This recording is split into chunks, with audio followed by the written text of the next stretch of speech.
Welcome back to the spoken word featuring what are we calling you? Stephen Lawson, innit? Stephen Lawson. Wiser Stephen. Lock that up. This is the second round, innit? From Last time. university. Yeah. University. So this is the second round, man. I'm looking forward to it. Was It was a pleasure to have you. Well, obviously you're here at mine in a different location, actually. Funny. Yeah. Nice. Got that nice little blue background. Yeah, it's always a pleasure to get your insights. I swear, when I do interviews with you, yeah, or we always have like the best kind of atmosphere and the colour scheme in the background, Yeah, man. man, See, bangs. this actually beats a lot of like studios, man. I'm telling you, man. It's not about the studio; it's about the quality. Do you know what though? You can have the studio in your home. Funny enough, like you. studio doesn't have to actually be going to a different location and actually wasting more time. I think just design your place a little bit. Don't need too much here and there, but glad to have you. Well, I guess here first of all, and then obviously we've got some interesting stuff coming our way. Yeah, man. Yeah, thank you for just called a little catch up.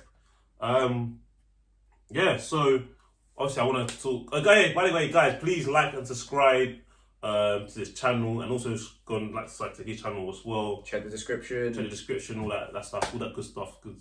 Let's have him going. Anyway, bro, I thought that I think it's only right that catch up with you. You know, 'cause it's been even though I saw you read not too long ago, 3 months ago. Was it March? Right, it was March, April, May, June. 3 months ago. It's good. It's a good.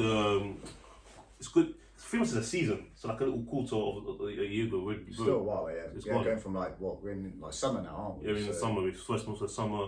Yeah.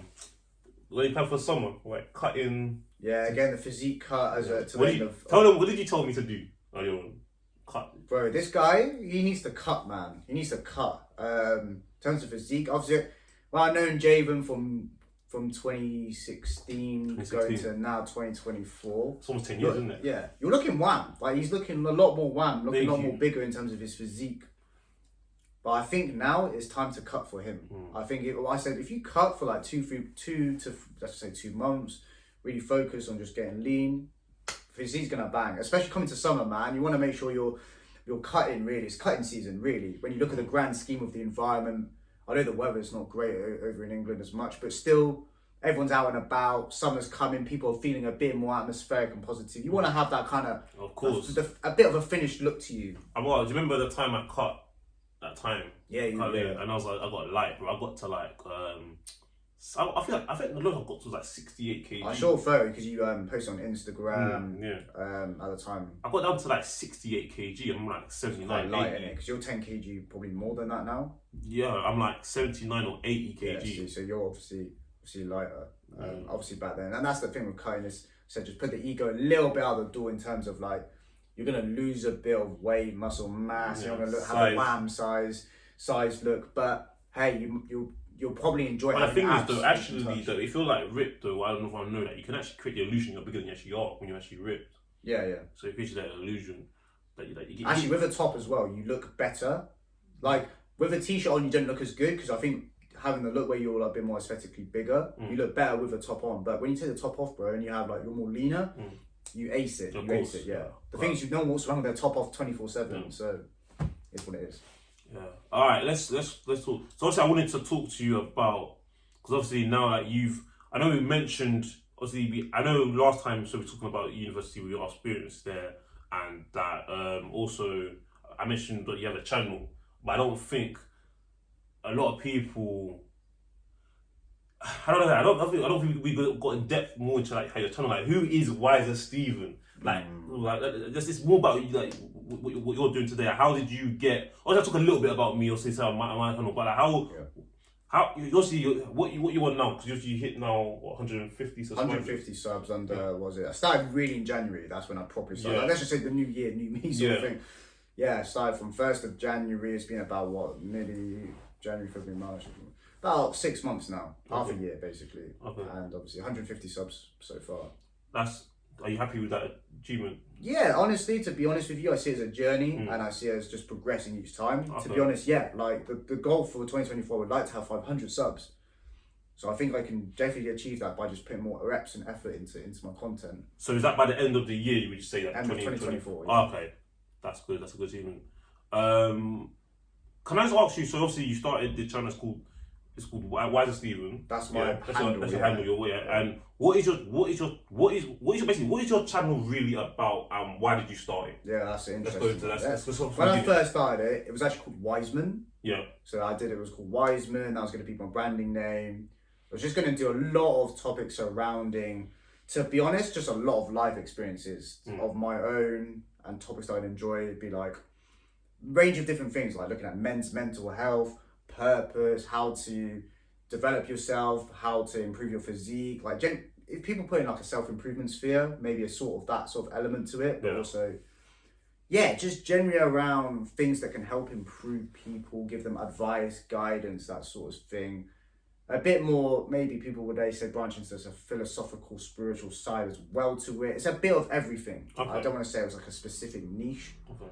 But is there like, because I'm subscribed myself, I do watch your channel, and I think, is it fair to say that you, would you say that you appeal generally to the male audience? My content probably does. Content, yeah, but absolutely. For my interpretation, I interpret it that your niche, from what I can see at the moment, unless things, of course, you could change further. You're still really new to this. Still, you're beginning what you're doing. That you appear to guys, like you say, like looking to self-improve, the man trying to become like better, and obviously like things like even like more like visual things, even though it's superficial level, but guys like.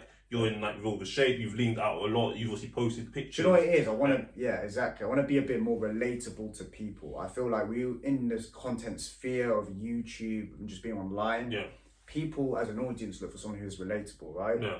I've been the guy who was 18, 19 years old, asking loads of questions, like it could be everything from improving dating, how to potentially improve your game, or whether it's like improving your physique and looking better, weight training, whether that's looking at how to find purpose in what you're doing, whatever it is that niche, you're always looking for like questions and answers to find.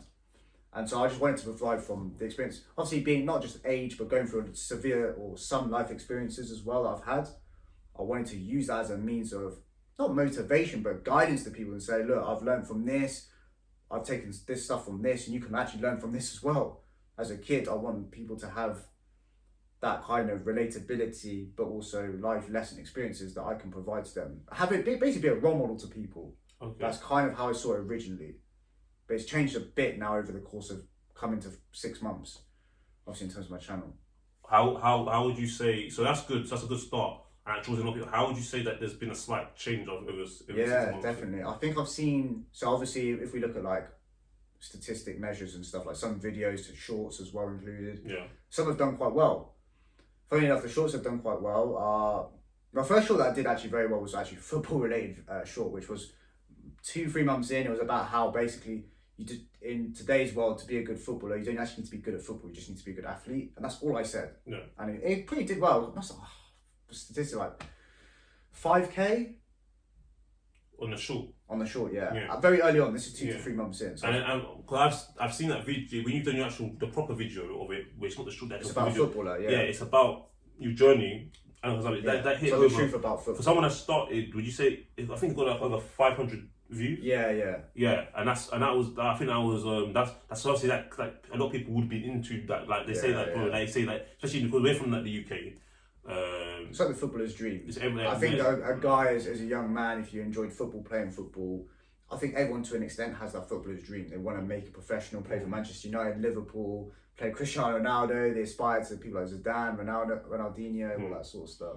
From like where the era that we was born, when he was like younger. Exactly.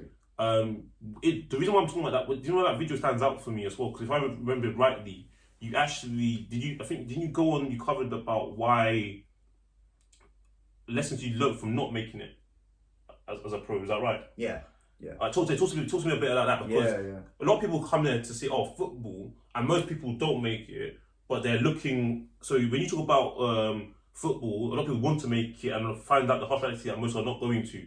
So what made you do that? You talk about the lessons. What was the idea about lessons behind not making it as a professional footballer? I think it's definitely a lot of the things they taught me was basically the whole summary is what I learned from not being a professional footballer. Yeah.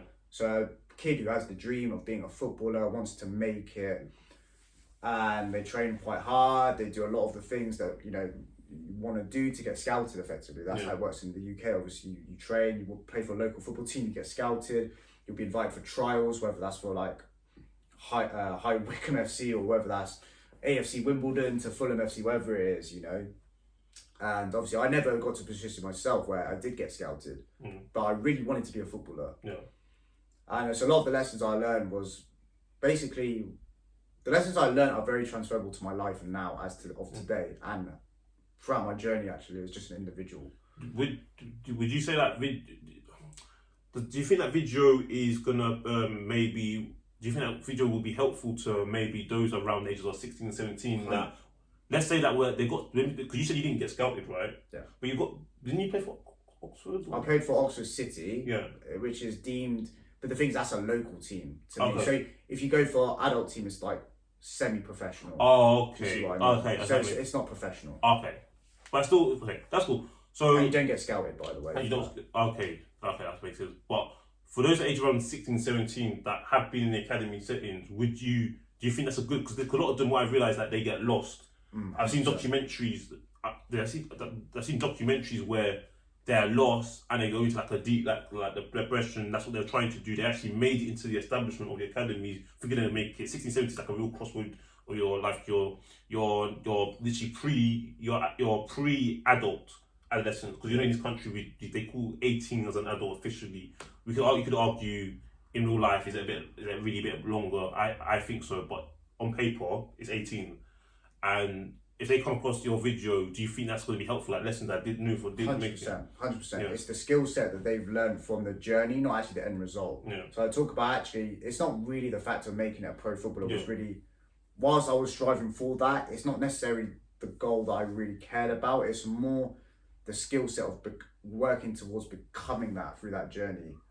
One tip was like, definitely being, one tip actually was like, the training side of it, by training with my good friend who I knew back in, obviously who I'm living with now actually, funny enough, but we used to play a lot of football together when we were kids, and we'd be creating doing drills, but we'd be obsessed, basically obsessed with football all the time. We'd live with it, breathe with it, talk about it, just want to have the football by our side, and just, kids running around in the park just playing, and that's kind of like having that kind of obsession towards something was actually really important. Because in the terms of obsession, people label obsession quite negatively, like, oh, you're obsessed, you shouldn't be obsessed, that's being too much or too extreme. That's like an unhealthy. Yeah, but exactly. And it's kind of basically the skill set taught me was actually obsession can be healthy. It can be healthy. As long as you have a way that's not like impacting like things like your mental health or like your actual own well-being and just your own mind. It's a good thing. It's almost, obsession kind of ties in with purpose actually.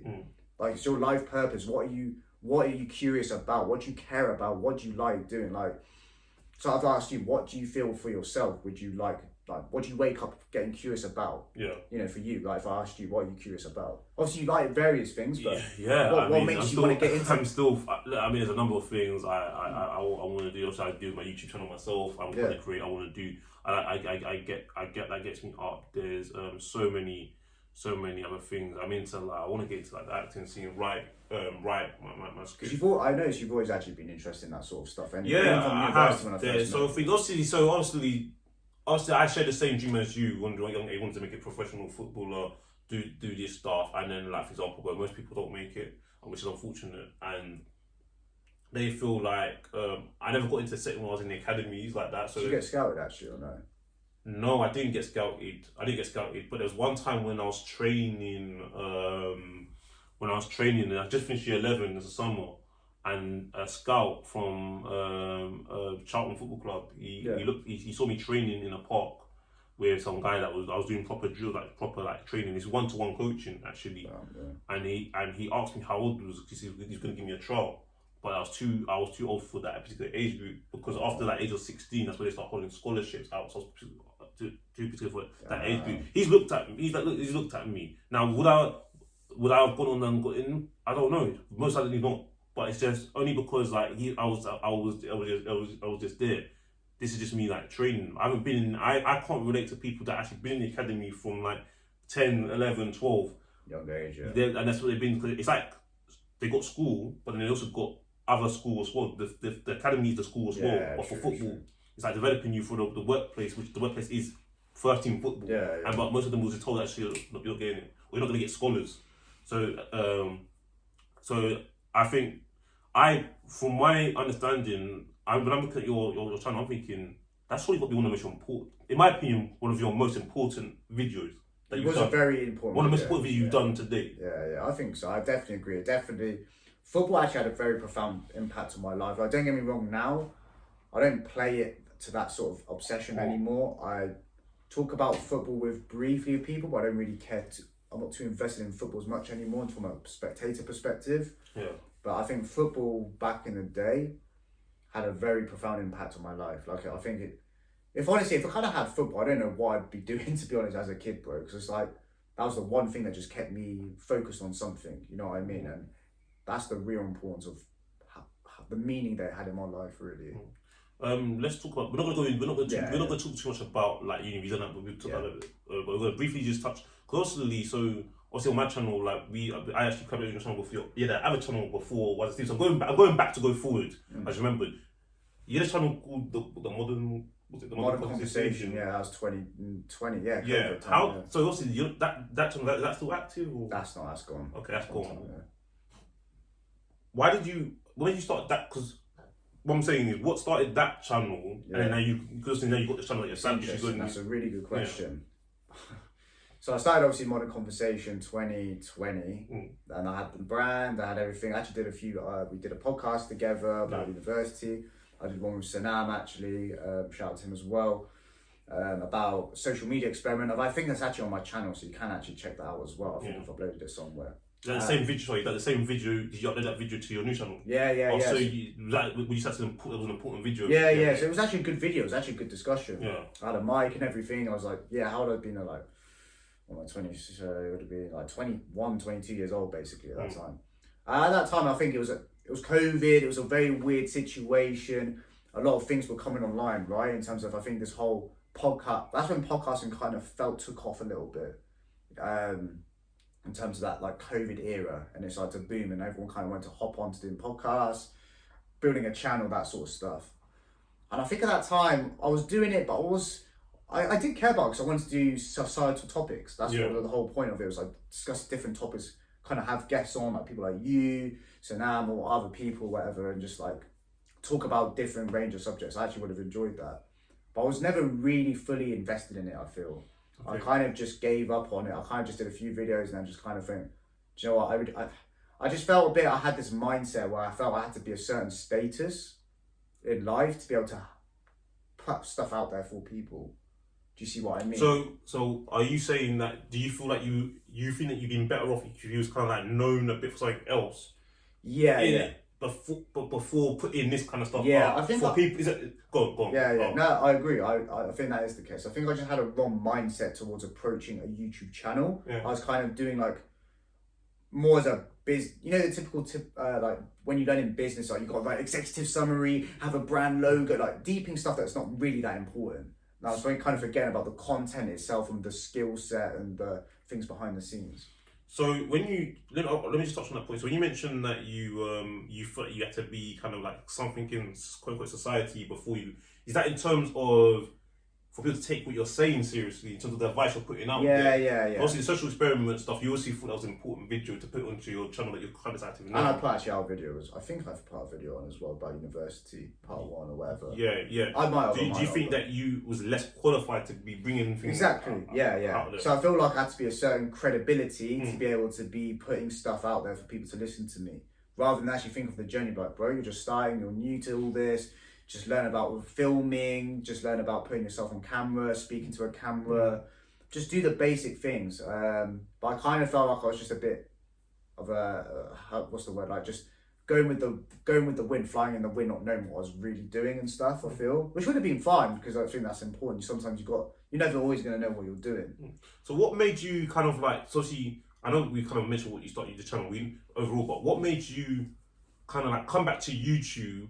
So you obviously done all that. You had the conversation that you put that out. You thought about it. And you're like, actually, should I? Am I really the person that's kind of qualified or has a credibility or to be putting this kind of stuff out there, kind of giving this kind of talks to whoever's watching over the internet, and then you decided, actually, you know what? Let me come back with a new channel. What made you decide I'm creating a new channel and I'm gonna come back? What made you click that? Actually, you know what? Making a comeback. Yeah, because what I'm asking you, even though you said, what I'm saying, basically, I say this to say this, when you was like doing a channel and then you kind of was like, yeah, you half was in and you thought, actually, you know what? Am I really qualified? We put it out there. Did you actually enjoy it when you did do it at the time? I think, do you know what? There are elements definitely I did enjoy. Yeah. There are definitely elements I did enjoy. Like, definitely filming, speaking to people, definitely just doing topics. I think that was super interesting. How did you feel when you made the decision to stop doing it before you got to this channel? How was you feeling? Because I take it your life just went on. You started working. You know what? I think exactly. Yeah, it's weird. It's kind of like you become almost feel like. I think it was a weird place because first of all COVID at that time, but I think also like you get numbed a bit with the matrix and society and the way it operates. So it's like you have to numb yourself to the norms of the way society wants you to be, to act, to behave. You need to focus, don't do YouTube. I think people see YouTube as like a childish thing, innit? Like, it's not a job in itself. People just kind of see it as like, oh, it's just a little bit of a hobby on the side, but like, you need to focus on a proper job, if I put it that way, by label of society. Like, focus on a proper job, focus on doing this. Why are you having fun? That's not what work is. You need to be, earning loads of money or money itself to provide stability. That's like that rite of passage, isn't it? Yeah, exactly. Because it's like, obviously, when you started, you finished uni now, you started this monetization channel, you put stuff out there, then you kind of probably got probably a bit of what you said is right with that, a bit of imposter syndrome. Yeah, absolutely. When you did that, you stopped doing that channel. You continued working what society told you to be doing, and obviously the YouTube you was doing for free, that channel, and then this obviously what you're doing is obviously paying your bills, all that kind of stuff. You need money because rent will survival. It doesn't stop. It doesn't stop. Yeah. How did you feel when you stopped doing that channel? You just went back to just your normal day of just working. You know what? It's weird. Part of me did forget about the channel itself and just thought, you know what? Yeah, like I just kind of moved on. But I think it's weird. It's so weird. I think part of me had a lingering thing in the back of my head thinking, I really wanted to do this, bro. Like, actually, it's quite funny. When I was in my old job, I've said to a colleague, I was like, if this doesn't all work out, I'm just gonna do YouTube. Funny enough, I literally said that. And in the back of my mind, I was there like, when I look back at it now, I'm like, why did I say that? I feel like I've always wanted to do it, or just from then I really wanted just to persevere with it, but I just felt I had limiting beliefs holding me back towards actually doing it. You know what I mean? Can I ask you, if you don't mind asking, what job was you doing when you said that to your colleague? This isn't do you know what? That was last year. That was when I was a police officer. A police officer. Yeah. And you actually did a video on this channel that you got now. Yeah. On police. On YouTube. It's actually like 5 experiences the police taught. Yeah. I learned or something like lessons learned or something like that. Yeah. So obviously you've gone, and also I know you've had a few jobs before.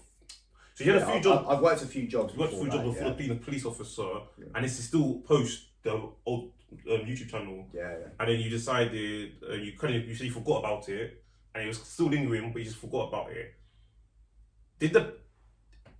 When you said what made you? So you said YouTube. If this doesn't work out to your colleague in the police, I'll do the YouTube. Yeah. What made you? What was it? What made you say that? Was it that particular job you was doing? Do you know what? Was it something else? Do you know what it is in the back of my head? Part of me was always, during kind of links with also my old YouTube channel, part of me actually did want to run my own like business. So everyone likes the idea of having your own business and stuff, and then you immediately kind of gravitate more towards online, and then you go to like YouTube sort of thing, right? It's cool, right? I mean, everyone kind of growing up with YouTube, watching YouTubers, you do aspire to be like probably like that, live that life. I'm not gonna lie to you. It's content. It's a bit on the surface level of people watching it. It looks like fun, right? But also you kind of running your own business as well, and it's all online, so it's a lot easier. I think. I'll get into that. I know you're coming with that. I'll go into that. You want to talk about now? I'll get into that. Yeah, I was going to say is, okay. So what point did you decide? You know what? I'm actually going to return to YouTube. We'll get into like the whole mechanism behind doing YouTube, and for everybody, so we'll get into that. But what made you decide? You know what? you said when you said to the guy in whoever you said it into where he's working in the police, if this doesn't work out, I'll do YouTube. Was that like a throwaway comment at the time? Even basically, at that point, I think I was kind of just generally unhappy with the job itself. Yeah. And I was at that point where I just wanted to, I basically wanted to leave, but part of me was still figuring it out whether I should or not, or whether I should be here or not in terms of being a police officer in that role. And part of me was just like, man, like, it was always in the back of my head. I just felt like I wanted to just to try and give it. I never gave Modern Conversation, YouTube more, a chance. Yeah. So I think at that point it was like. But you remember enjoying it when you did do it. Yeah. For the few stuff you did do for that. Yeah. I just felt like it was just a lot of limiting silly factors in my own mind that kind of stopped me from actually persevering with it. What made me want to make a comeback was actually in December 2023. It's not that long ago. No, it's not. Yeah, so it was my friend Sanam came down to my house. Not this one. It was where I was living at home, and we were watching a YouTube channel. Yeah. Of a guy who actually recommended me the channel. I used to watch a few videos of him. Sanam does the same. We just sat there, and it's like, you know how we have late night conversations, sometimes like 10, 11 o'clock, you're just deep in it. Yeah, another ones. And but we were just talking. It was deep conversations, and it was like we were talking till like 3 a.m. basically. Yeah. It's one of them ones, and we were just like, but what the hell are we doing, man? Like, why? We've always wanted to be like doing YouTube, but we've never just like really taken on the opportunity to do it. It was like a trigger. Something just clicked in our heads, bro. Like something just clicked. I can't really explain how it worked. It just clicked. It was like, but what the hell are we doing? All this time, we're ready for this, but we don't need to. I think with YouTube, people think, oh, I need to buy this expensive camera. I need to get the best tripod. I need to get the best microphone. Like get all this fancy equipment. It's like, bro, you've got a phone, you've got a camera, you've got audio. What the hell are we doing? Like, we can just start tomorrow. That's interesting. Cause I want to go to this point. Because you said that you mentioned before that you felt that at the time you started it, you enjoyed it, you left it, you didn't feel kind of like qualified to be giving all this stuff out. Yeah.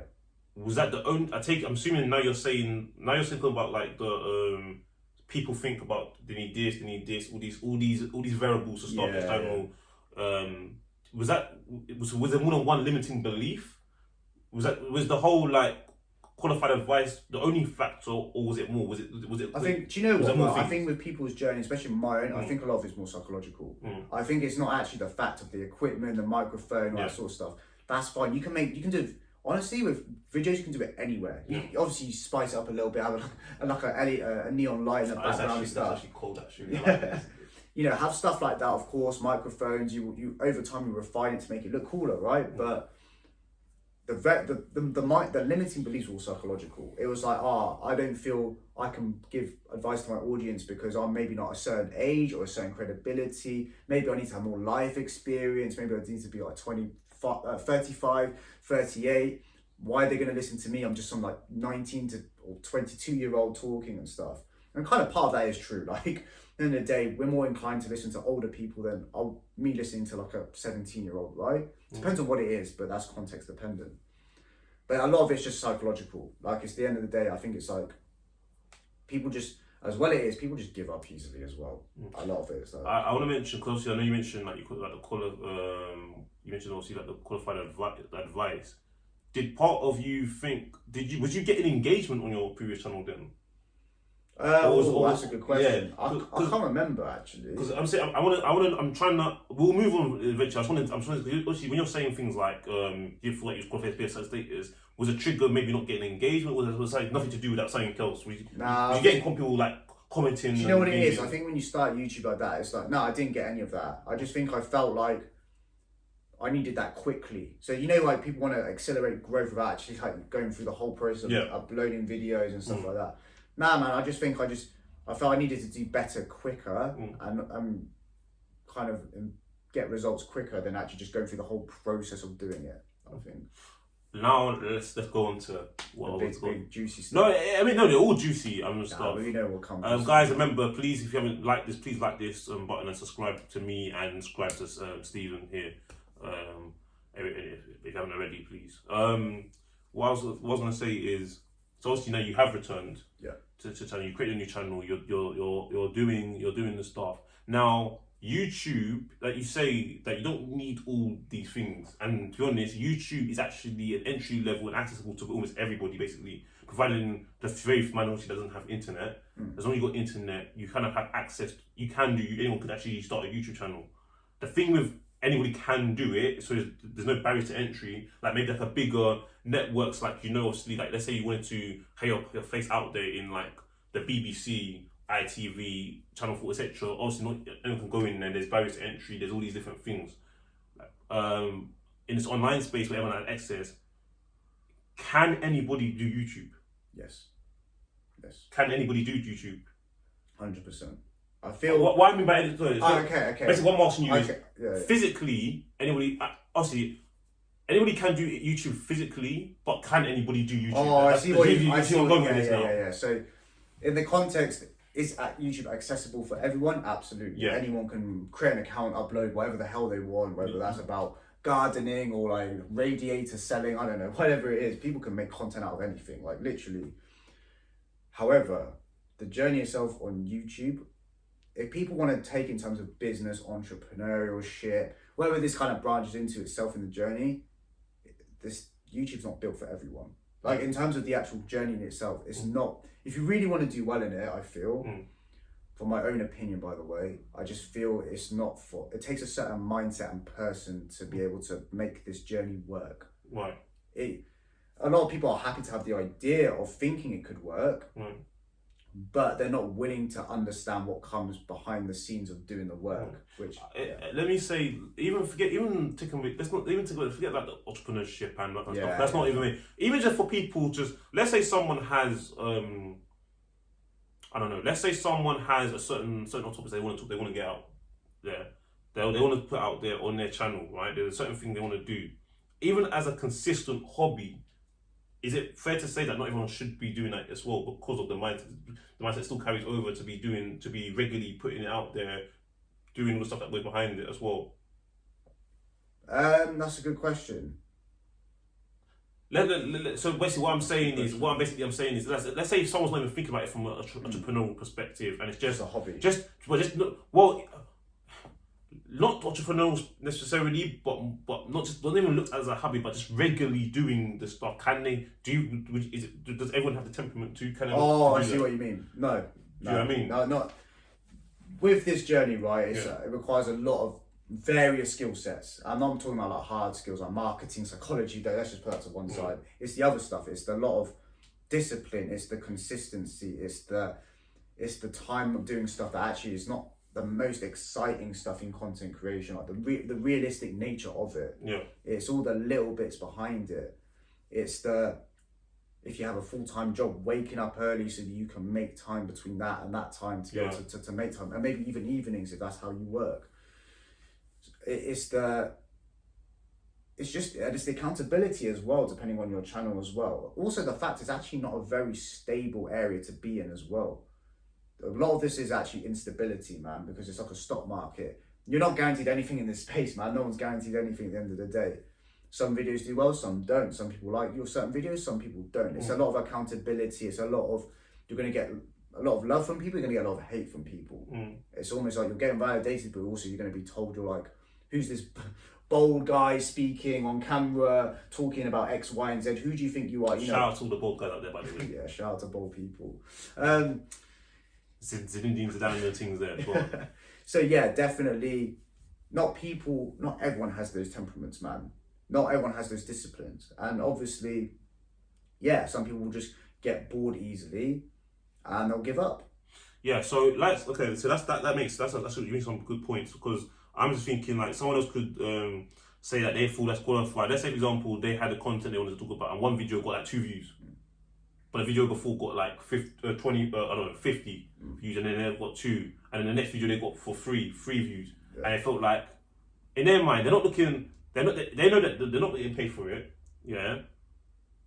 No one's engaged with the last 3 videos really for whatever reason. The algorithm didn't push it or that kind of stuff, and they feel like, they may feel like, am I supposed to be talking about this? Then am I qualifying? What would you say to those people? Should they just not be doing YouTube? This is the thing with it, right? Yeah. When you start, right, you have nothing. You're not getting paid to turn up and do videos. No one's giving you money unless someone is invested in your channel. No one's giving you rewards, validation, or nothing. Yeah. Like you're starting from scratch. You're just starting with a camera like this. Sorry, yeah, you're taking the words right out of my mouth. That's what the validation. That's the validation. Yeah, that's going. Yeah.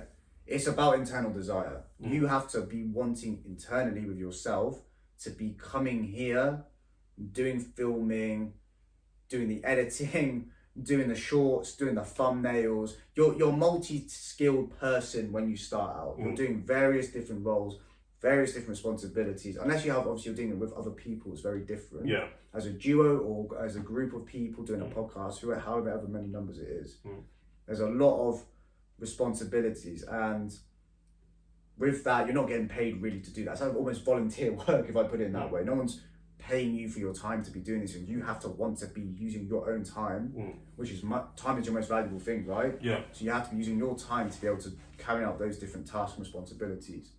No one's paying for you, no one's validating you, no one's giving you a hug saying, well done, man, or no one's giving you cash unless you're monetized. No one's doing that for you. So you know how I mentioned your video, I mentioned that I think the football video is one of the most important video channels done to date on this channel, right? Yeah. Actually got a decent amount of, they've got a lot of decent views. How did that make you feel? When we did get those views. Do you know what? I think when you're early on, you're starting, it makes you do feel good. Like you've had a certain amount of, for example, let's just take that video. I don't know how many views it got. Let's just say it got 500 views, right? Yeah.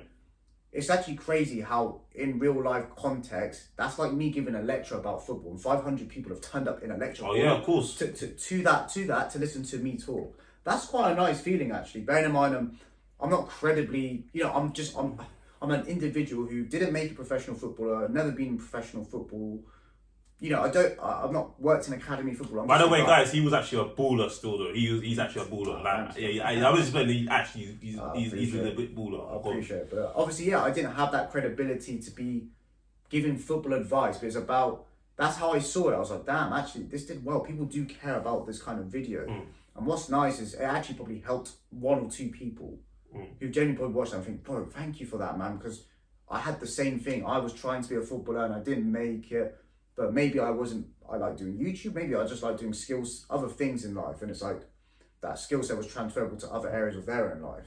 So for me, is it fair to say that the reason why that hit you is because that's a video that got a lot of engagement and views, and it's a video that you also claim is most important. So you really want people to see that particular video. Yeah, definitely. But what about the videos that you put out that you really want to watch, and it just doesn't get the engagement that you want? What's funny? It's actually like some videos... And it's not nothing to do with money or anything, because you want people just to watch that particular video. It's like, honestly, like... Because I've had that myself, I've had that self where on my channel, that there's certain videos, when I've been recording the podcast, or I've been doing the videos by myself, there's a certain topics that I thought were very important, I really wanted, and it's not for... I'm not from a validation from. I want people to literally see it, because I know that it actually has an actual impact. The podcast I've done, for example, in the past, maybe past shows I've done, it's not really it's not necessarily adding value. It's some of the videos. It's more like entertainment, yeah. And then fun is people watch it. There's some podcast videos I've done, where I've done it with someone else. The co-host I've done, it's actually been important. There's some of it's more entertainment, it's a bit more chilled jokes, just everyday chit chat topics. Yeah. And then some of my own, like I saw some videos, I really wanted to see it, and they just didn't engage. I just had no engagement with it, and it's kind of I personally felt kind of like disheartened, because it's like, man, like I was so thinking, people are gonna love this video because it's gonna they're gonna take something from this and the engagement. Have you had that yet? Yeah, definitely. I think what I was going to say was like, it's quite funny how some of the videos I actually didn't care about. Like, for example, that football video, right? I kind of didn't go with any expectation putting it out and it was going to get like a certain amount of views or likes or whatever. I just kind of put it out, see what happens. That was it. And it did very well. There's actually videos that I've invested probably a lot of time in, effort in, what I'm going to say, how I'm going to do the thumbnail, or maybe just like edit the video itself. And it's got like 2-3 views. And I'm like, for flip's sake, man. But it does annoy you. But what you have to realise in the game, especially when you're starting, especially how I feel, is just like, don't take it personally at the end of the day. It's not that deep. At the end of the day, it is what it is. But later on, it might do well. People might start returning it. Actually, a great example is that Top Boy video I've done on my channel. When I first put that out, it probably got like 12 views. Then over sudden it just kept churning, and the shorts were actually doing quite well for it as well, fair play. But it was actually the long form video. Then it hit like over 1K views. 1.1K views. 1.1K, yeah, like over 30 likes. Yeah, so it started off with 12. That been went out for 3-4 days, and then it just kept churning, and more people were viewing it and enjoying it and liking it. And it ended up doing very well as a startup, very well actually. Yeah. And part of me does though, obviously when things do well, I'm like, damn, okay, it does do well, but part of me doesn't also get too caught in the dopamine. It's kind of like, okay, great, it's done well. And actually that video kind of sparked a lot of reasons for the direction of my new ideas for the channel now. But it was like, yeah, that kind of surprised me, but also made me learn a lot of lessons from that. Okay. No, don't get caught in the dopamine, but also that's just the nature of YouTube. Some things that you may not expect are going to do maybe as well will do well. So you're actually, it's funny enough because obviously my channel started off as a two people show. The podcast is more than one person, and obviously at times I do it by myself as well. Where it's not a podcast, it's just me talking like maybe like news related, topical stuff, individual stuff. You're actually a one man show for the whole thing. Yeah. So you're the admin person, you're the director, you're the producer, you're the creative artist with the thumbnails, the editor. Obviously, the presenter as well. Obviously, the presenter is what people actually come to see. Yeah. And you talked about like the 80% of stuff where people don't really are not really seeing. Yeah, definitely. But that is what you're doing. All these things. Now, what do you think What do you think the general perception? I don't know if I probably asked you earlier now. I'm just reminding you always running audience. What do you think when people? Has YouTube been more work than you thought it would actually be? Yes. Because for me, it has. Yes. For me, it has. Actually, yes, it has. I definitely working out things that do work well requires more effort and time. So, give you an example. Right? So, people see the surface level of this right now. They're filming it. They're probably watching this right now. If they are eating their popcorn, they're happy. Boxes. Maybe hopefully you're learning some stuff. Because I see this more educationally. You know, we're not doing anything specific entertainment from this video, and but you see that 20% of what is going actually from YouTube and what we're putting out there, right? After this, that's it. You put the laptop on lock and you go and live your life, right? Yeah. But behind this video and a lot of other videos and your videos, which I'm sure we can talk a bit more into, is like the creative process. There's a lot more behind the scenes, and 80% of it is actually the scenes of stuff that you don't always enjoy so much. Now, I mean certain tasks that you don't enjoy. Like, a great example is, let's just say the thumbnail stuff is actually really fun to do. I think it's quite creative. It's you know, I use Canva. You kind of get creative with the ways that you're doing it. Do you use Canva for your thumbnails? Yeah.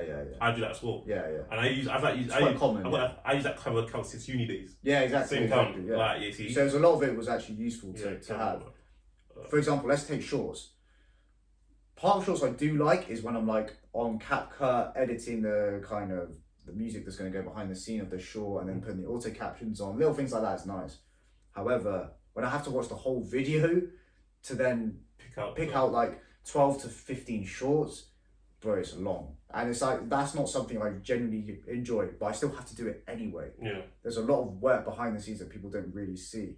Maybe editing, if you're going to add like scenes from clips from films or from news articles or whatever, because you've actually been doing a lot of societal topics. You've actually had to find news articles and headlines, and you're kind of putting them in the things. Yeah, and the thing is, I've only in my channel, I've actually been doing that recently. Yeah, I've seen. I haven't actually. I'm doing that. I've only started recently playing around with that, seeing how that works. I'm not even an expert at that, but I'm just trying. What I'm noticing is that, so in my experience, I've learned that as you have to improve, you actually have to do more work to improve the content you're putting out. So you do more things. You have to play around with more things, more time playing around with things like getting like start knowing things like how to do CapCut as well, little things like that. Do you know what I mean? Yeah, I've learned that you have to invest in more time into learning other skills to make what you're doing better and appeal more.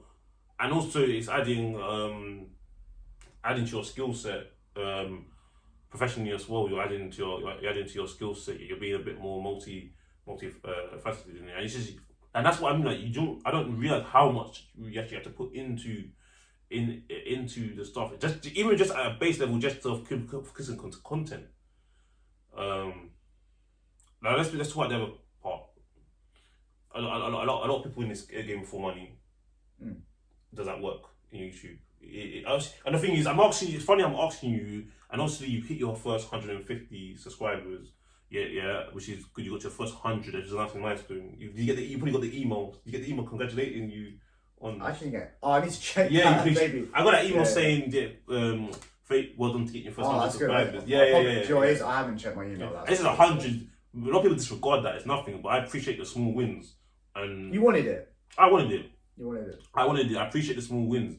I wanted it for me because I wanted to get to that first 3-digit number, and I just felt like people kept saying that look, they liked the stuff, and then for me it was nice to see that number. Now I'm not focused as much, but it's like I've now hit it. But obviously I'm still doing the stuff. But I'm saying that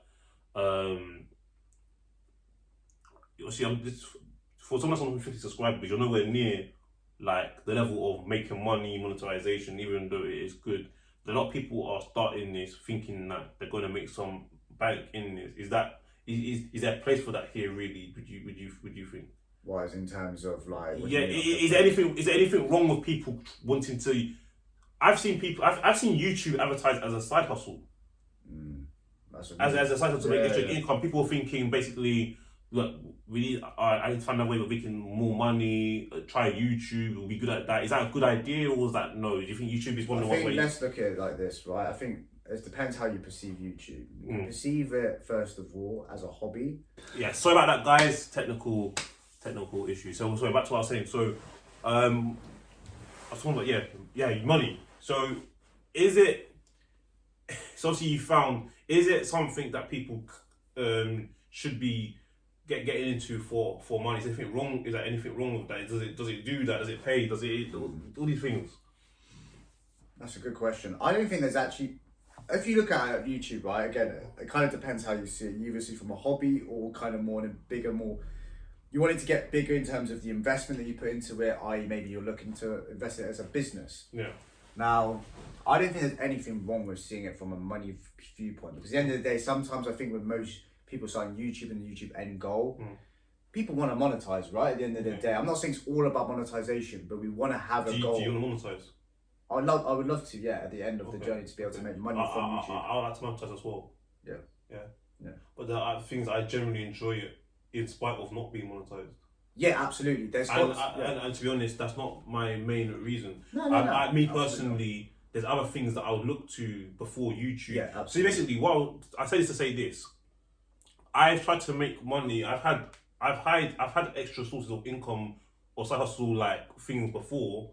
I even done YouTube. I started YouTube and then went for something else that actually gives me money in extra to the job. I know that YouTube doesn't pay because I generally like to do this stuff, and I found ways to try and make it better over time and get better and improve my skill set doing YouTube. So I want to make money from my channel. Of course, I'd like to make YouTube on the channel, but there's other things that I would do. This would be the last thing I look to make money from this channel. I just know that a lot of people don't. So for people that think that they're looking for this as their new, like, is that the best angle? You're saying there's nothing wrong with it. It shouldn't be money oriented. I think there's, again, it comes back to that earlier point about like the internal desire. Yeah. You should be focusing on the journey itself, focusing on developing skill sets, but then also like doing things that you actually enjoy doing. There's got to be something bigger than just making money from YouTube. That's making you turn up to do all these responsibilities, tasks, all this sort of stuff. Like, yes, monetization is, I think it's important. We'd all love to make money off what we love doing, right? Yeah. I think that's the end goal for a lot of people. But it's when you because a lot of people make money from what they don't like doing. Yeah, exactly. And things that they like to do, they can't make money from. Yeah, exactly. And they want to. If you're just thinking about just the money aspects from this, then you're not going to enjoy it. It's a short-term win. Maybe you will make money from it, but you're not actually going to enjoy the process, and you're actually narrowing yourself to going even bigger. Whereas like a long-term game is more to focus more on the journey itself, focus on doing stuff you enjoy. Yes, you want to look at building and building, but don't obsess about the financial result of the end goal. Instead of focus on the process and the journey, what you need to do to get there. I've thought about this. I found that I have no idea what my channel will end up. Yeah, no one knows. No, I don't. But what I found myself is I found it that actually, despite whatever, I think even if that's not your sole goal, you end up even to make the channel consistently good to the best of your ability, you kind of have to run it like very business-like anyway. 100%. That's my personal experience. I feel like, hold on a second, I'm operating very business-like, even though this is not actually a business for me because it doesn't generate income. Yeah. In terms of the discipline to keep turning up, having to take on all these roles, like you know how startup businesses do. If you start your own company or start a startup business, you're the email person, you're the director, you're the fund manager, all these things. But even there's a skill set that you don't naturally have or you just haven't done before, you have to do all these things. Yeah, I'm exactly. like, raw. You're learning a lot of skills from it. And that's what I meant by that. I found out that actually there's more work I have to do than realize. I'm thinking, hold on a second, I ain't doing all these things. I'm running on like a donkey doing all these flipping things. And and I know that the viewers only see 10% of what I do, and that's what they come for. They only come for to see my buff and this sexy man's face on the camera. But what you haven't seen is what he'll do outside, behind the scenes. And it's not important to you. You don't care about that. You just come in. You're probably in your pajamas, your knickers, your boxers, eating or drinking your stuff, seeing this shiny nothing in the background, and you piss off and you forget all about us. But after this, we have to do things behind the scenes to keep coming out. The boring stuff, the 80%, the editing Stuff that and people stuff. don't see. You know what I mean? Absolutely, yeah. Absolutely. What you actually get people messaging you requesting content now?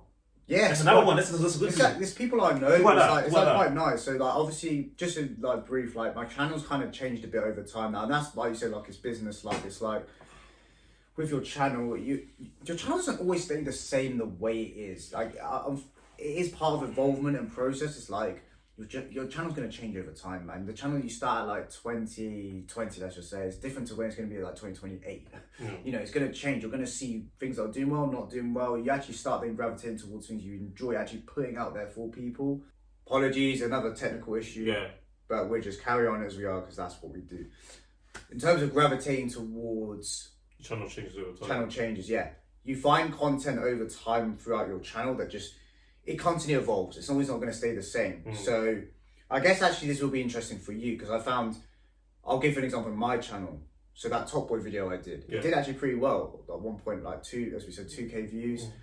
Now I feel that my channel in terms of the things that I'm enjoying or want to do, it's going to evolve towards more like character film analysis sort of types. How that links to whatever I want to do, I don't know. And this is kind of links back to what you're saying. No one really knows what they're doing. You're just kind of figuring it out as you go along. But then what I've noticed about what's interesting about that though, what I've noticed with you is you're applying those fictional TV series or films and still apply the lessons for people to apply to their own life. The lessons in learning, still apply. It's like things we can take from what that character or film. So I still think that in one way, even though it's different, it's actually still very similar to you talking. Because it effectively is. What you're doing is like this is what you're doing. It's like how I look at it is the videos you've been doing before, and you still be doing those videos by the way. You're still doing those videos. Like you're giving lessons learned to improve mostly, let's say, men. Obviously, it's for women as well, right? Women can. Of course. For everyone. It's actually for everyone. The majority of your audience is going to be men. That's who's generally gravitating towards to have a look at you, yeah? And then what you're doing also is now you're using fictional characters and you're using their what's happening in these fictional characters' life, and you're using it as like a reference point. Similar to like how you reference sources from like general calls as characters, and letting people still take them lessons rather than be your personal experience this time. Absolutely. So it's very, even though it's different, it's all similar at the same time. It's still applied, and it's more the skill set actually. I think I was going to ask in terms of you then. Yeah. How have you seen your channel evolve? Because obviously, to be fair, you've been doing this a lot longer than I have. Actually, funny enough, you've been starting 2020. It's 2024 now. I started. Yes. So I've only had one channel. One channel that I've done YouTube on, which is the Spoken Word podcast, which I've kind of like but the thing is, it's kind of been, it was very much on and off. So it wasn't like this is the most consistent that I've had the channel, to be fair. Because when I started, we kind of started in 2019. We're not on video. Then 2020, like COVID was there. Jumped into it, tried it, created the podcast, see where that was. We could go with that, and then for whatever reason, I think we was having. I can't remember. I want to say lockdown because this was like the peak prime COVID. I say prime like it's a good thing, but it's not. Yeah, but during the peak of it. Yeah. Like how athletes in this prime, no, that's not good. But like, I think we got called back in again, so we had to do it on Zoom, and then the Zoom wasn't hitting the same. It was doing it, but I wasn't really enjoying it, and then also, this is the thing. At one point, I wasn't even enjoying it. I was enjoying just doing it all over Zoom. The show, so I just decided to stop. And this is, by the way, I had no actual. At this point, was having issues getting footage onto for us to put out there because it's issues getting the footage. So there's a lot of shows we actually recording that weren't getting out there. There was issues, and then we couldn't get the footage. So many issues. How do you feel now? Let's fast forward a bit from now, from 2020 time. Just say. Well, what's happened now is I've invested my money into making it better in terms of buying equipment. You told me actually a lot of equipment, expensive. A camera, I've bought that kind of stuff. I've done that, and that's allowed me to physically and just keep going. Yeah. Keep going from there. That's literally what it is. I'm enjoying it a lot more now because I feel like I've got better over it. I know I didn't have to do thumbnails before. Now I've done thumbnails. I've learned how to do that. I've been invited on people's shows before. Yeah. I'm collaborating. And by the way, I'm only on these guys. You got more subscribers than I do. Yeah, you come over, take a subscriber, but he's kind of late. But I've been invited. People. I get emails all the time. I feel. I had someone email me the other day. Saying that this year? Bro, I had like literally 3 weeks ago. Oh wow. Someone literally emailed me saying that, I'm applying to the position of the management position of my channel. Did you advertise that? No. What? I'll show you the email off camera, bro. No. I'll show you the email off camera, bro. Like literally, someone said, "Hi, I'm just applying to the advertised position of." I might actually put that. I might actually put this in this edit. Yeah, applied to the management position of the channel, and I got this. I'm like, hold on, I didn't post a job advert. What? What the? Well, what the hell are they applying for this, Eddie? Bro, it don't exist. The job doesn't exist, but they emailed me. They emailed my email address for my YouTube channel saying that they're applying. That's mad, bro. Yeah. I don't know what off salary you're offering to these people, bro. I'm not making a pay. I'm not even getting paid. I want nothing to pay people. But that's mad. But you know what? I kept that person's details on file. So that person's on file. So if that. I'll keep you in mind. As a candidate for the opening position. Yeah, maybe it's not now, but maybe in the future, they'll be looking for a management position. Yeah. People constantly bugging me about my Instagram, DM me in Instagram saying, look, I think that your channel is good, but I could do these clips for you. I could grow you. I have so much of this stuff. I had other channels invite me to go on as well. Interesting question. So the thing is, I basically had collaborations with people. Interesting question now. Yeah. What makes your channel good? What do you think makes your channel good and appeasing to the audience that are out there watching the Spoken Word podcast? Oh, yeah. What makes it appeasing? Switching to interview me now. Reverse psychology.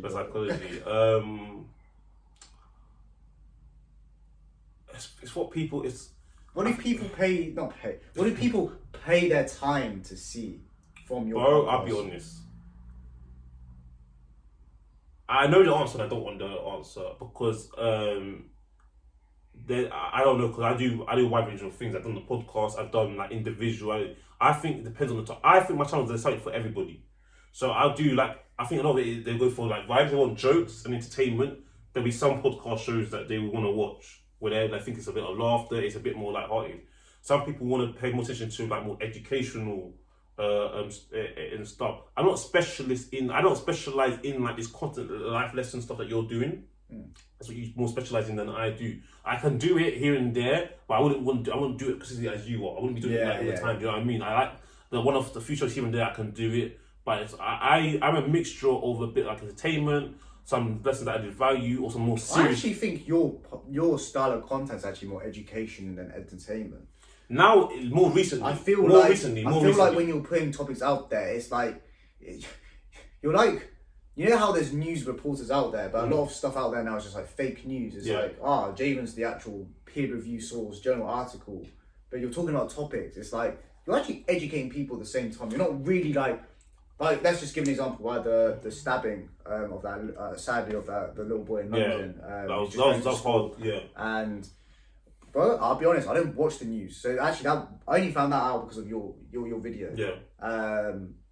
But actually I'm not saying like there's entertainment purposes for that, but what I'm saying is like you're providing a means of information about opinions and like perspectives surrounding that topic. Do you know what? I in my opinion, I think people. Do you know what? You're right. I say more recently, my channel's been more educational / news. When it comes to the podcast, that's where a lot of the entertainment comes. That's what I'll say. A lot of the entertainment comes from that when I was doing the podcast. I feel like with your content especially, it's changed actually quite a lot over the course of the years. Like you'd be talking about certain things like, so let's just take an example of a video where you'd be talking about like dating and stuff like that. Maybe that's a bit more entertainment side. You're having a laugh and a joke. Making jokes, and if you go and check the channel, you'll see the videos themselves. Then you've gone from that to now you're going a bit more towards the lines of societal perspective, like i.e. Nigel Farage being milkshake being, which is your recent video actually. That's my most recent one. Milkshake video being a woman throwing it over his face, and she's obviously been charged with a criminal offence or like stuff like that. So you'll feel like you are right. It's probably got a mixture, but I think I've seen over the course of the trend. I've seen recently over the let's just say past 6 months. That it's gone more towards educational / news, topical news. Like there's still entertainment. You still provide a source. You talked about Ivory Coast actually winning the AFCON, didn't you? Yeah, I did. And actually that probably could be a bit more entertainment perspective. But I think the entertainment comes from like, because obviously a lot of people find like the podcast funny. Some of the podcast shows winning, but entertainment. So basically, what it is, I've got a mixture of entertainment for people, or that's what they think. It's a mixture of educational and a lot of like news related. Some shows I would do, there would be a mixture of. I find a way to make entertainment also educational as well. Put a little bit of flavour in it here and there. Some podcast shows are just pure like it actually adds value if you really think about it, and some are just pure just nonsense, bro. Like everyday people stuff like I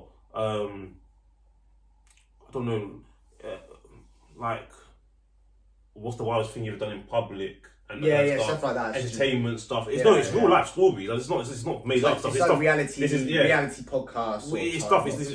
So when I say some of the examples I've done when I was co-hosting with some my co-hosts, like this is stuff that we've actually done.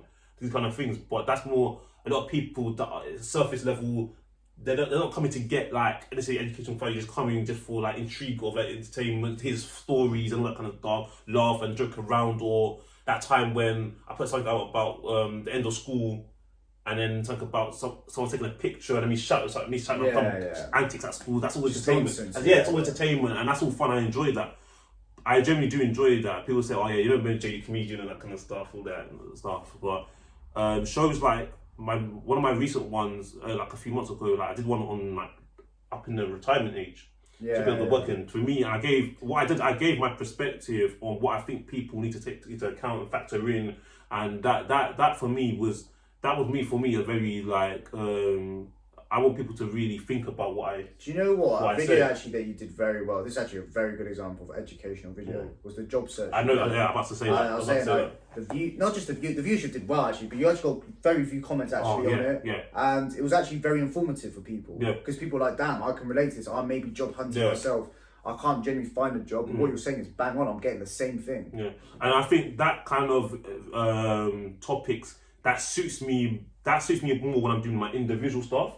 Rather than when I would be doing a podcast.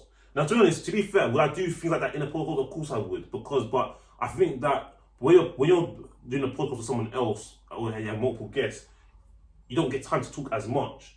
You're sharing, you talk, they talk, you talk. I'm not waffling the whole time. Sometimes it could be one dominated a bit. So that's what I noticed is the podcast tends to be a lot longer. Like when I'm doing the individual shows, like this is two people. right? So obviously it's going to be a longer. Bounce off each other. It's going to be a longer. It's going to be like a longer show. But with things like where I give my opinion on them up in the retirement age, my journey, my experiences during the job search, I'll be talking. I'll be running my mouth the whole time, but it'll be for like 20 minutes, 10 minutes back, because a lot of people could get bored as well. Don't want to keep it for too long. And honestly, I still want people to.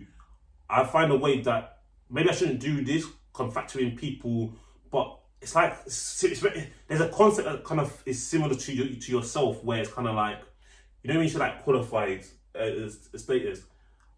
I think people would be more inclined to listen to me waffle on for like an hour longer if I was a bigger name, especially talking individually, than when you're like someone you're not really anybody at the moment and you're just talking to camera for like long format stuff. So I try to get it maximum. I try to keep it around 20, 25 minutes, 30 minutes. I did a video about how it's a controversial subject, but how in this country that they have low expectations of black people or men. Did I say men or see, I don't remember my own content, man. I'm a fraud.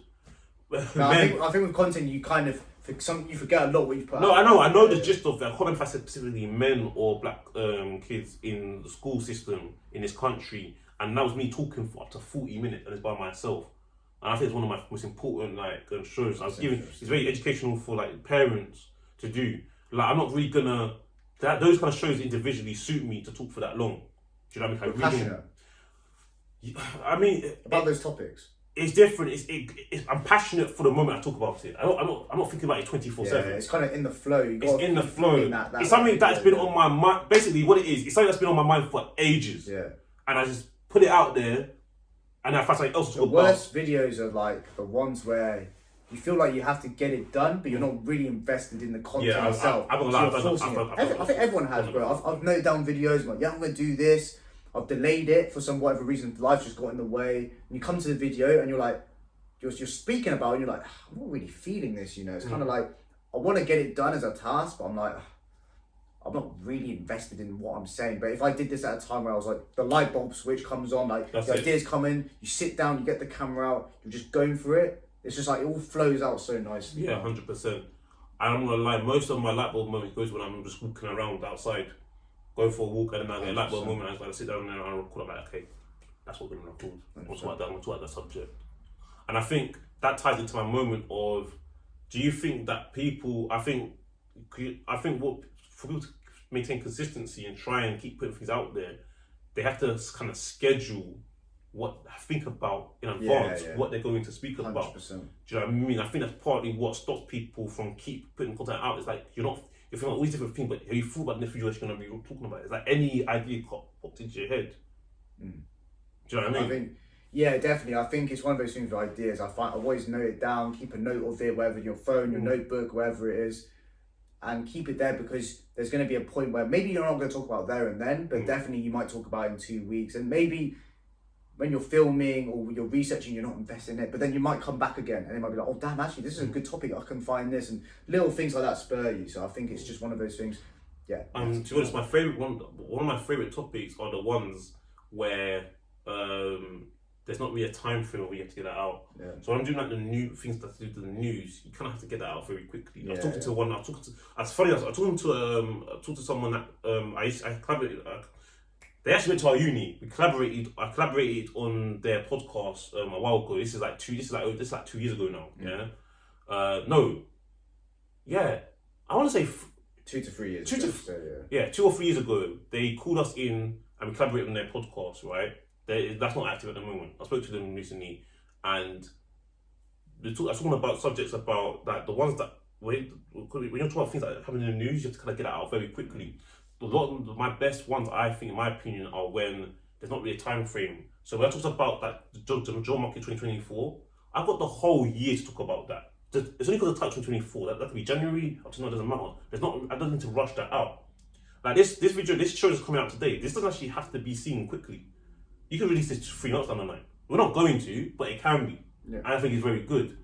But sometimes there's some things in the news, and I'm like, do I really want to talk about this particular subject? Like, even though it's mad, I'm thinking, I can't be bothered. And the thing is, you have to be very quick to get it out. Otherwise, no one cares after a week. Yeah. No one You cares. gotta keep up with the Depending on the pace. subject, some people talk about it for longer, even though it's still like dull. But something like very quick, like the Nigel Farage, if I did that today, I think no one cares anymore.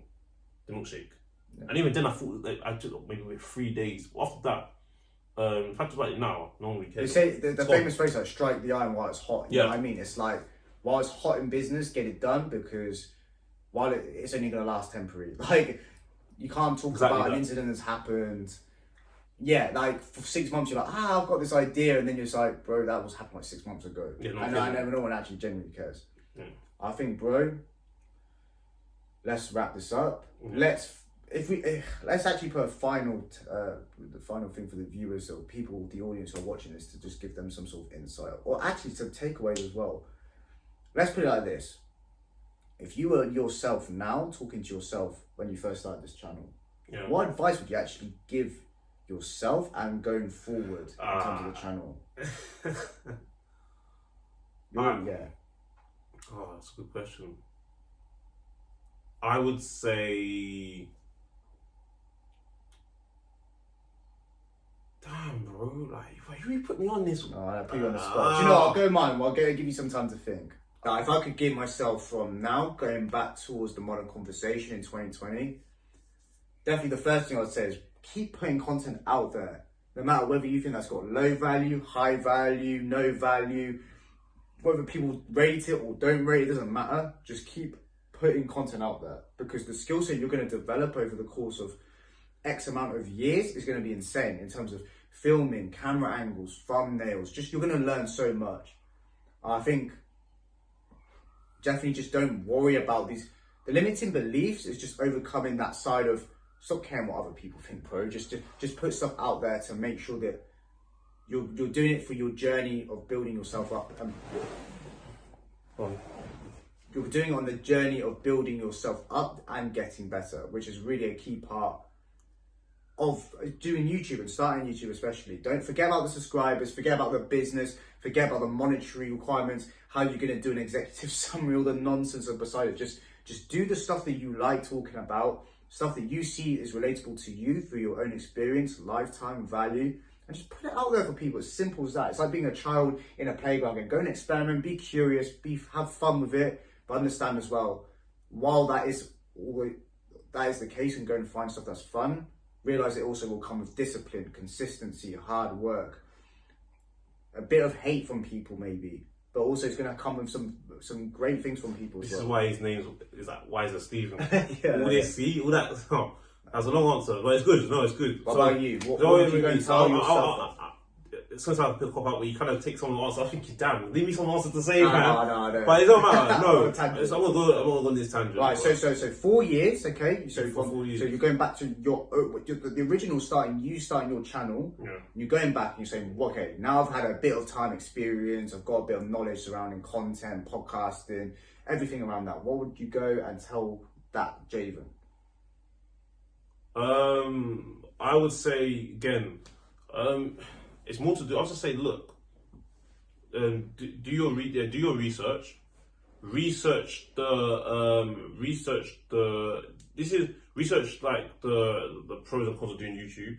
Reason why I say that, because I think what happens is it's very easy to get disheartened because you're not getting some of the things you think you want. In terms of like for example, like validation, maybe engagement, and you feel like, am I not cut out for it? You feel like you're not qualified. Research it, because you find that actually how you're feeling is very common. It's normal. 100%. It's normal. It's a normal thing to go through. And also, I would say like be open to the idea that you may be doing more than you thought you were gonna do. That's more, but just understand that why you're doing it, and really like work on like your strengths, but also makes quick steps to try and improve other aspects very quickly as well. I think I think you'll feel a bit more. I feel a lot better that I do this now than I did before. And not just but the other skills I'm learning. I'm learning. That's actually can help me outside of the YouTube as well. So. I will do that. That's the advice I'll give. Because for me, it's not really. I'm not really giving. It's not really like lessons for necessarily for me, because I feel like, I don't know. It's kind of like, I don't know. It's weird because I'm kind of like, I'm still at the beginning. Everyone's at the beginning. It's just more like you still come a bit way now through life and time and stuff like that. It's kind of, it's still at the beginning, because the thing, I've never actually really, I don't say, it's a bit weird. Even I had gaps, I didn't really give up. No. Even I had the gaps. Does that make sense? Because I always knew that the gap, when I had them gaps in content, that actually bugged me. That I wasn't putting gaps, and if I could film the next week, I would film the next week.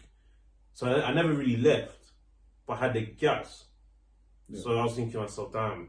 And I think, and also another thing I'll say to myself is everyone's YouTube channel is actually different. Absolutely. It's another thing. You don't compare your YouTube channel to any other person. Focus on your own channel. You focus on your own channel and put out what you wanna what you wanna put out there, because that's what you enjoy it the most. It's about what you want. Do you know what? I was gonna mention this. I forgot to bring it up. Yeah, and it's at the end. But I want to mention that also that you're now. I think it's another. You've got like a little warning message, because obviously your TikTok, you have your TikTok for your YouTube channel, and that's to get at something like raw. They really come in. I think, you know what, bro? I think we'll go into that. We'll go into that another time. I think that's going to be a bigger topic. Yeah. Not even just a video, how it links into another topic. Yeah. I think I've got an idea of how that. Conversation. We'll leave that for a day. It's not a conversation for another day. Yeah. I wanted to bring it up, but I think, you know what? It's a bit too early. Guys, please like and subscribe. Subscribe to this channel if you like the content. Of course, you like my content, man. Of course, for everybody. Smash the like button. It does real good on the algorithm. Yes, I want people to see this channel, because it's very good and insightful. Also, subscribe to my man here. You don't. Peace. Pleasure. Take care, guys. Take care.